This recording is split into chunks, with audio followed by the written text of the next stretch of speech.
Hello दोस्तों, good morning. आज है 29 जुलाई 2021 और आज हम डिस्कस करेंगे द हिंदूज़ न्यूज़पेपर एनालिसिस को। दोस्तों, अगर आप इसकी पीडीएफ फाइल को डाउनलोड करना चाहते हैं तो आप हमारा टेलीग्राम चैनल ज्वाइन कर लेना, जिसका लिंक मैंने दिया हुआ डिस्क्रिप्शन बॉक्स में। दोस्तों, सबसे पहले मैं आप आज की सबसे बड़ी खबर बताऊंगा, दैट इज़ पीएमसी घोटाला।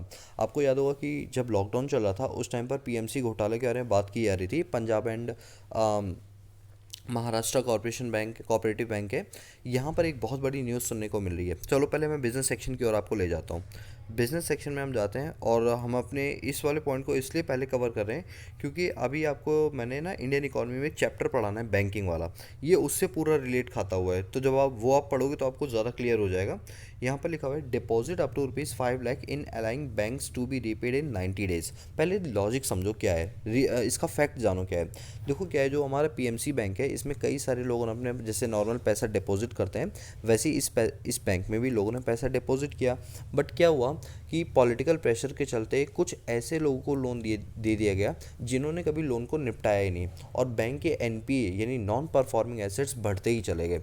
और ऐसे में क्या हुआ, बैंक ने डिक्लेयर कर दिया कि अब उनके पास पैसा नहीं है कि वो फर्दर जो है बैंक को रन आउट कर पाए। तो ऐसे में अब ये खबर उठने लगी थी कि इस बैंक को अब डिसॉल्व करनी पड़ेगी और जो लोगों का पैसा है वो इसके अंदर डूब जाएगा। तो अगर कोई भी बैंक डूबती है दोस्तों, आज की डेट में कोई भी बैंक डूबेगी तो पब्लिक का जो ट्रस्ट है वो पूरी तरीके से लूज़ हो जाएगा और पब्लिक कभी भी बैंक में पैसा डिपॉजिट करने के लिए नहीं आएगी। और आपको मैं अब एक बात बताता हूँ, आपके मन में क्वेश्चन आ रहा होगा, सर मान लो कोई भी बैंक जैसे आरबीआई से रजिस्टर्ड है तो वो शेड्यूल्ड बैंक होगी? हाँ बिल्कुल होगी।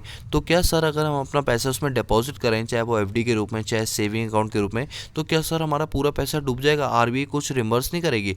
दोस्तों, आरबीआई रिम्बर्स करेगी। इसके लिए आरबीआई ने क्या कर रखे हैं, 4 एग्रीमेंट्स कर रखे हैं। देखो मैं आपको बताता हूँ वो 4 एग्रीमेंट कौन कौन से हैं, ध्यान देना भी। ये आपके एग्रीमेंट ये रहे।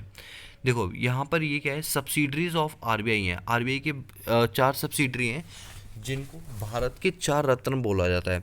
कौन कौन सी है? एक आपका डिपॉजिट इंश्योरेंस गारंटी कॉरपोरेशन, जिसको DICGC 1978 कहा जाता है। क्या होता है ना कि अगर हमारे अकाउंट में कोई भी पैसा डला हुआ है, कल को बैंक में कोई फ्रॉड होता है, बैंक करप्सी हो जाती है, बैंक इंसॉल्वेंट हो जाती है, तो ऐसे केस में आपके रुपयों का इंश्योरेंस होता है। आपसे बिना पूछे इंश्योरेंस कर दिया जाता है, ठीक है? ऐसा नहीं है कि आपसे पूछा जाएगा, वो होता ही होता है। और 5 लाख रुपए तक का इंश्योर्ड अमाउंट आपको दिया जाता है। लेट सपोज मेरे अकाउंट में 2.5 लाख पड़े हैं, तो कल को बैंक डूब भी जाती है तो भी मुझे 2.5 लाख पूरे मिल जाएंगे। मान लो 10 लाख पड़े हैं तो मुझे 10 में से सिर्फ 5 लाख मिलेंगे, बाकी बच्चे 5 लाख आरबीआई की मर्जी है, वो देना चाहेगी तो देगी, नहीं देना चाहेगी तो नहीं देगी। मतलब आपको ये समझना है कि जो हमारा deposit insurance and credit guarantee corporation of India है, ये हमारे जितने भी अकाउंट्स होती है, सेविंग अकाउंट हो गया, करेंट एफडी अकाउंट हो गया, उनमें 5 लाख रुपए तक का क्या देती है, इंश्योरेंस देती है। 5 लाख से ऊपर आरबीआई की अपनी गाइडलाइन है कि वो इंश्योरेंस का मनी देना चाहती है या नहीं देना चाहती है। तो ये 4 में से मुझे सिर्फ अभी आपको एक पढ़ाना है। क्यों? क्योंकि हमारा जो न्यूज़ है वो इसी से रिलेटेड है। तो आई होप कि आपको ये वाला जो एक्ट है वो समझ आएगा। और वही चीज़ यहाँ पर बोली गई, ध्यान से देखना क्या लिखा हुआ है कि 5 लाख रुपए तक का डिपॉजिट जो है ये पीएमसी बैंक अपने सभी अकाउंट होल्डर्स को देगी, और वो भी 90 दिन के अंदर देगी। और अगर 90 दिन के अंदर नहीं दिया गया तो इनके खिलाफ स्ट्रिक्ट एक्शन लिया जाएगा। तो आई होप कि आपको ये समझ आ गया होगा कि 5 लाख की लिमिट कहाँ से आई है। तो आप मुझे अब बताओ ज़रा कि वो कौन सा एक्ट है जिसके थ्रू कोई भी बैंक वाला आपके पैसों को इंश्योरेंस करता है, और वो भी कितने रुपए, 5 लाख। पहले ये रकम होती थी 1 लाख की, अब ये रकम होगी आपकी 5 लाख रुपए की, ठीक है? इसके बाद अगर हम आगे बात करते हैं, यहाँ मारुति सुजुकी की बात करते हैं, तो जो मारुति सुजुकी का जो इस बार प्रॉफिट है वो 440.8 करोड़ है। उसके पीछे रीज़न क्या है कि कोविड-19 के चलते जो उनकी सेल्स जिस लेवल की होनी थी वो सेल इस बार इनकी नहीं हो पाई, जिसके चलते इनका जो नेट प्रॉफिट बताया जा रहा है वो पहले के कंपैरिजन कम बताया जा रहा है। वो तो बात सच है कि जितने भी लॉकडाउन वगैरह हुए हैं, इन लॉकडाउन की वजह से कहीं ना कहीं हमारे ग्लोबल क्राइसिस देखने को मिला है। सेल्स और प्रॉफिटेबिलिटी पर इसका बहुत ही मेजर इम्पैक्ट आपको देखने के लिए मिला है, ठीक है? इसके बाद हम यहाँ पर बात करते हैं कि अभी आपको पता है एक एलएलपी एक्ट है, लिमिटेड लायबिलिटी पार्टनरशिप एक्ट 2008 है। पहले आपको मैं बताता हूँ पार्टनरशिप का मतलब क्या होता है। पार्टनरशिप का मतलब जब 2 या 2 से ज़्यादा लोग मिलकर कोई काम को करते हैं उसे पार्टनरशिप बोलते हैं। अब इसमें क्या होता है, 2 तरह की पार्टनरशिप होती है। एक होती है जिसमें पार्टनर अपनी लायबिलिटी को लिमिटेड रखना चाहता है, और एक होती है जिसमें पार्टनर अपनी लायबिलिटी को अनलिमिटेड रखना चाहता है। अगर पार्टनर आप अपनी लाइबिलिटी को अनलिमिटेड रखना चाहता है तो वो क्या करेगा, अपनी पार्टनरशिप को रजिस्टर करवाएगा 1952 के अकॉर्डिंग, 1932 के अकॉर्डिंग। और अगर वो अपनी लाइबिलिटी को लिमिटेड रखना चाहता है तो ये नया कॉन्सेप्ट सन 2008 के अंदर चलाया था, जिसको बोलते हैं LLP एक्ट 2008, फुल फॉर्म बोल दे तो लिमिटेड लाइबिलिटी पार्टनरशिप एक्ट 2008। इसके तहत क्या था कि अगर कोई पार्टनरशिप फर्म खोलता है और अगर वो अपनी पार्टनर लाइबिलिटी को लिमिटेड रखना चाहता है, मतलब कल को अगर बिजनेस में लॉस होता है तो वो सिर्फ उतने के लिए जिम्मेदार होगा जितना उसने अपनी कैपिटल में कंट्रीब्यूशन किया। तो इस कंसेप्ट को स्टार्ट किया गया था 2008 के अंदर, क्योंकि लोगों ने अपनी पार्टनरशिप खोलना बंद कर दी थी, ये सोचकर कि अनलिमिटेड लाइबिलिटी घर के बर्तन भी बेचने पड़ सकते हैं। लेकिन जब ये कॉन्सेप्ट 2008 में आया तो ये देखा गया कि एक मैसिव चेंज आया कि जो पार्टनरशिप फर्म के खोलने की जो दरें हैं वो बढ़नी शुरू हो गई हैं। अब बात ये उठती है कि टाइम के मौसम जैसे जैसे बदलता है वैसे हमें भी अपने आप को बदलना पड़ता है। तो लिमिटेड लाइबिलिटी पार्टनरशिप एक्ट के अंदर भी कई सारे मेजर अमेंडमेंट्स किए जा रहे हैं। अब उन्हीं अमेंडमेंट्स की यहाँ पर बात की जा रही है, तो कैबिनेट के अंदर इन अमेंडमेंट को लेकर बातें की जा रही हैं कि वो क्या क्या चीज़ें जो चेंज की जाएंगी। दोस्तों यहाँ पर क्या है कि जो डेफिनेशन वाला पार्ट है वो चेंज किया जाएगा, क्योंकि LLP की डेफिनेशन जो है ना वो डिफाइन सही तरीके से नहीं की गई थी, लेकिन अब हमें लगता है कि इस चीज़ को डिफाइन करना अब हमारे लिए बहुत ज़रूरी है।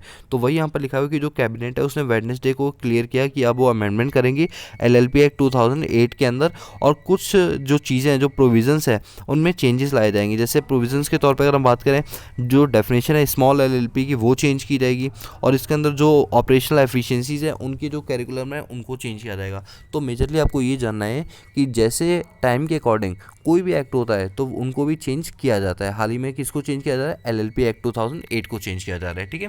इसके बाद अगर हम बात करें अपने पास आज की डेट में हमारी कौन सी टॉप 50 कंपनीज़ हैं जो कि निफ्टी के अंदर आती हैं, तो मैं आपको बता दूं, Adani Ports, Asian Paint, Axis Bank, Bajaj Auto, Bajaj Finance Services, Bharti Airtel, BPCL, Britannia India, Cipla India, Coal India, Divis Lab, doctor Reddy Lab, एंकर Motor, Grasim India, HCL tech, HDFC life, Hero MotoCorp, Hindalco company, Hindustan Unilever, ICICI bank, IndusInd bank, Infosys bank, Indian Oil Corporation, ITC, GSW steel, Kotak bank, L&T, M&M, Maruti Suzuki, Nestle India Limited, NTPC, ONGC, Power Grid Corporation, Reliance industry, SBI life, State Bank, Shree Cement, Sun Pharma, Tata Consumer Product, Tata Motors, Tata Steel, Tata Consultancy Service, Tech Mahindra, Titan, UltraTech Cement, UPL और विप्रो।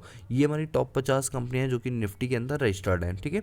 अब इसके बाद अगर हम exchange rate की बात करें, चलो मुझे एक बात बताओ, ये बताओ कि कल को जो IMF अगर किसी को लोन देती है तो वो किस करेंसी में देगी, तो करेक्ट आंसर है SDR में देगी, बोले तो स्पेशल ड्राइंग राइट्स में देगी।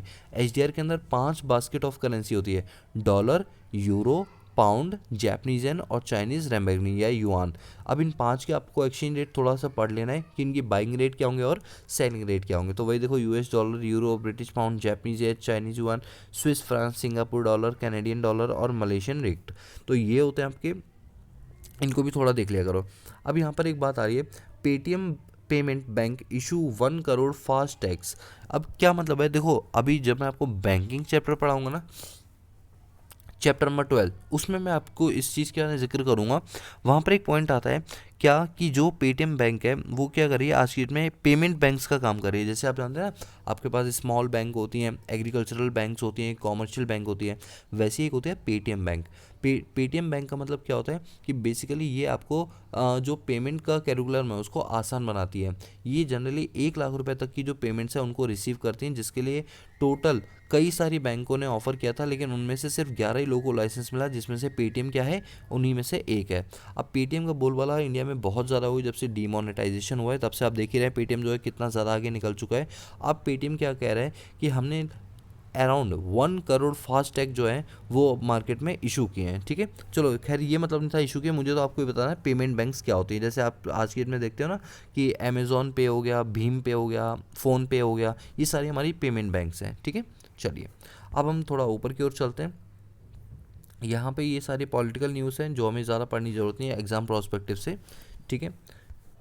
यहाँ पे आते हैं, ये एजुकेशनल न्यूज़ है, कल्चरल न्यूज़, ये भी आपको नहीं पढ़नी।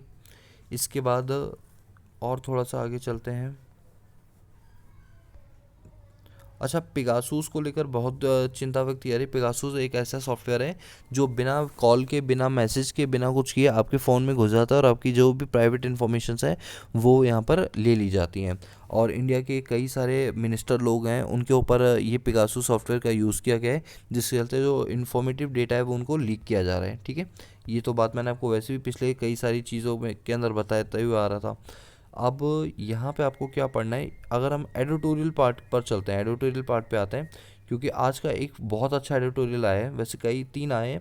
ये तो पिगासूस पर एक तो ये एडिटोरियल है, लेकिन मैं आज आपको जो पढ़ाऊंगा that is Japanese education spell holistic development. अब क्या है जापान।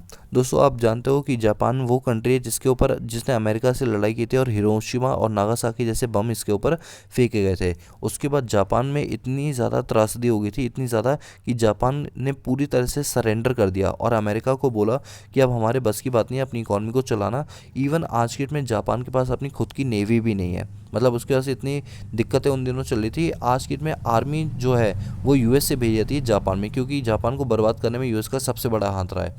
लेकिन जापान ने उन सारी चीज़ों को, उन सारे लूप होल को एक पॉजिटिव वे में कन्वर्ट किया। आज की डेट में अगर हम बात करें तो जापान की कई सारी ऐसी फिलॉसफीज़ हैं जो अकाउंट्स में यूज़ की जाती हैं और वर्ल्ड वाइड फेमस है। इवन जैसे उनका जस्ट इन टाइम अप्रोच है कि जब भी रॉ मटेरियल की ज़रूरत पड़े उसी टाइम मंगाओ और प्रोडक्ट बना के भेज दो। ऐसी कई सारी चीज़ें हैं, ठीक है, जो हम उनकी यूज़ करते हैं। दोस्तों अगर हम बात करें वहाँ की एजुकेशन सिस्टम की, तो हमें वहाँ से बहुत चीज़ें सीखनी चाहिए। पता है वहाँ पे क्या सिस्टम चलता है कि वहाँ के जो बच्चे होते हैं उनको बाकायदा सारे मैनर्स सिखाए जाते हैं कि, और वहाँ के जो लोग होते हैं क्या होता है कि जैसे रेड लाइट क्रॉस कर रहे होते हैं, अगर मान लो कोई गाड़ी वाला आता है तो गाड़ी वाला उनको सॉरी बोलता है या थैंक्स बोलता है गाड़ी निकल जाने के बाद, मतलब आपस में एक रिस्पेक्टफुली चीज़ें करते हैं। सबसे बड़ी बात कि यहाँ पर जो जैसे अभी देखा था कुछ टाइम पहले कि वहाँ पर एक मैच हुआ था और उसमें जो जापानीज़ हैं वो हार गए थे। इसके बावजूद उन्होंने स्टेडियम के अंदर जो भी उन्होंने कूड़ा फैलाया था वो खुद कूड़ा उठाया, सीटें साफ़ की और उसके बाद वो वहाँ पर स्टेडियम छोड़ के चले गए। लेकिन हम इंडियंस क्या होते हैं, अगर मान लो कोई मैच इंडिया आ जाती तो वहाँ की सीटें तोड़ देते हैं, कूड़ा कचरा फैला के चले जाते हैं। मतलब हमें जापानीज़ लोगों से ये सारी चीज़ें सीखनी चाहिए। तो मैं आपको पर्सनली एडवाइस करूँगा कि इस एडिटोरियल को पूरा ध्यान से पढ़ना। बाकी जो पीडीएफ फाइल है वो तो मैं आपको अपनी उस पर शेयर कर ही दूंगा टेलीग्राम चैनल पे, तो आप वहाँ से इसको डाउनलोड कर लेना। ठीक है, तो एडिटोरियल में सिर्फ इतना पढ़ना था कि किस तरीके से जापानीज़ में जो है स्कूल को लेकर इतनी अच्छी अच्छी चीज़ें सिखाई जाती हैं। यही कॉन्सेप्ट कुछ अगर इंडिया में अप्लाई कर दें तो बहुत सारी चीज़ें हमारी सुधर सकती हैं। ठीक है, तो ये चीज़ें थी हमारी इस एडिटोरियल के अंदर। फिर अगर हम आगे बात करें तो यहाँ पे तो बाकी कुछ ऐसा है नहीं। बाकी अब हमारे कर्नाटका के जो नए सीएम बने हुए उन्होंने कल शपथ समारोह लिया था और उन्होंने स्टार्टिंग में ये बोल दिया था कि अब हम जो फार्मर्स के जो बच्चे हैं उनको स्कॉलरशिप देंगे, अगर वो पढ़ने में अच्छे हैं तो उनको आगे इनिशिएट करने के लिए स्कॉलरशिप अमाउंट उनके बहुत कम आएगा। यानी आते ही इन्होंने जो है कुछ ना कुछ अच्छे काम करने शुरू कर दिए हैं। चलो आगे बढ़ते हैं। आगे ये तो मानसून असेंबली वगैरह हैं। चलो अब मुझे लगता है पेज नंबर 1 पर ही आना पड़ेगा। पेज नंबर 1 पर अगर हम बात करें तो आप जानते हैं कि जो यूएस के ब्लिंकन है वो इंडिया में आए हुए हैं और ये भारत के विदेश मंत्री से पीस इस्टेब्लिशमेंट की बात करें कि किस तरह से अफ़गानिस्तान में जो डिप्लोमेटिक डाउनफॉल आ रहे हैं उनको किस तरह से टैकल किया जाए, किस तरह से इंडिया उनको टैकल करेगा, इन सब चीज़ों पर डिस्कशन किया जा रहा है। और यहाँ पर सबसे मेन चीज़ जो निकल के आ रही है वो ये आ रही है, no immunity for act of vandalism supreme court. अब क्या है ना कि मैं आपको एक बात बताता हूँ, जैसे हमारे यहाँ पर कोई भी जैसे एक्ट वगैरह होते हैं जब वो पास किए जाते हैं ना तो उसमें प्रॉपर डिस्कशन होना चाहिए। दोस्तों सच बताऊँ अभी कई सारे ऐसे एक्ट हैं जैसे बैंक्रप्सी एक्ट वगैरह है, इनमें कोई डिस्कशन नहीं हुआ और आसानी से बिल पास हो गए क्योंकि मेजोरिटी किसकी है, बीजेपी की है। मेरा मानना है कि अगर लोकसभा या राज्यसभा में कोई भी बिल जाता है या कोई भी एक्ट जाता है तो अपोजिशन पार्टी को उसको खुद को पढ़ के और उसके अंदर जो भी लूप होल्स हैं उस पर फोकस करवा के उन चीज़ों को चेंज करवाना चाहिए, ना कि जो भी बिल है उनको सीधा सीधा पास करवा दे, क्योंकि अल्टीमेटली इससे जनता को फ़ायदा नहीं पहुँचता। तो ये सारी चीज़ें बोली गई हैं और कुछ ऐसे अनवांटेड चीज़ें होती हैं। सुप्रीम कोर्ट कहता है कि जो पार्लियामेंट्री डिबेट्स को रोकने के लिए की जाती हैं ये चीज़ें नहीं होनी चाहिए, क्योंकि अल्टीमेटली इससे टाइम वेस्ट होता है और इकॉनमी को उसका खामियाजा भुगतना पड़ता है। ठीक है, मेन चीज़ आपने पढ़ ली है। आई होप कि आपको आज की न्यूज़पेपर से कई सारी चीज़ सीखने को और जानने को मिली होंगी। ठीक है, तो आज के द हिंदूज़ न्यूज़पेपर में इतना ही। बाकी इसकी पीडीएफ फाइल के लिए आप हमारे टेलीग्राम चैनल ज्वाइन कर सकते हैं जिसका लिंक दिया हुआ है डिस्क्रिप्शन बॉक्स में। तो आज के लिए इतना ही, बाकी मिलते हैं नेक्स्ट क्लास में, तब तक के लिए पीस आउट।